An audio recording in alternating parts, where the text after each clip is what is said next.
منطقه جی تی ای کلا چیز عجیبیه. چجوریه که تو با هواپیما با لودر با ماشین میزنه به یه درخت و هیچ چیش نمیشه؟ چرا تایم ورساتی شنا نمیکنه؟ چرا کلات لاله؟ بعضی وقتا برای این جور منطقه‌ها توجیه‌های وجود داره، اما بعضی وقتا هم راکستار سکوت میکنه و هیچ حرفی نمیزنه. امروز اومدیم کلی از این منطقه‌های خنده‌دار رو جالب با هم بررسی کنیم، از اول جی تی ای بگیر تا همین جی تی ای بی. اگه من نمی‌شناسی من سینما باکس هم خیلی خوش اومدین به این ویدیو. خوشحال میشم ویدیو رو لایک کنی، ساب کنی، کامنت بذاری، عشق بدید. کلا نمیدونی با کردن اون ساب لعنتی چقدر به من کمک می‌کنی. بدون معطلی برو بریم سراغ ویدیو.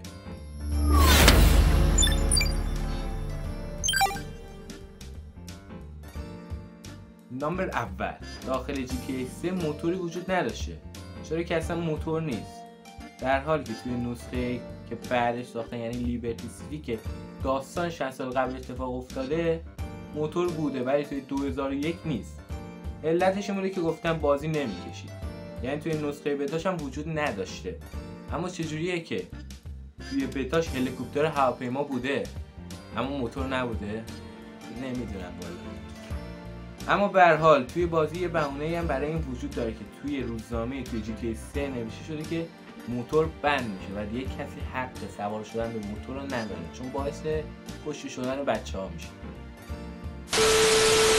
نمبر بعدی، چرا کلاد و تامی ورساتی نمیتونن شنا کنن؟ راکستار برای این توجیه گذاشته که چرا کلاد و تامی ورساتی نمیتونن شنا کنن.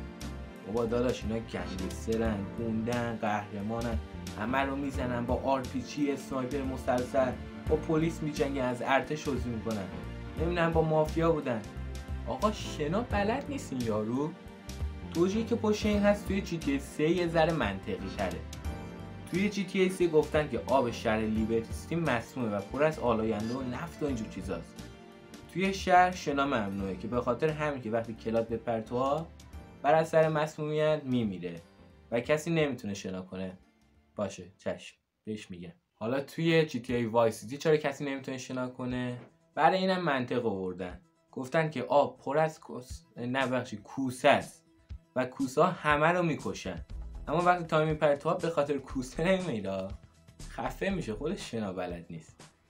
نمبر 3، منطق عجیبی که مون تو دل هوادارهای جی تی ای که تو ریمستر درست شه مثل شنا کردن تامی و کلاد این بود که سی جی چرا از نردبون نمیتونه بره بالا.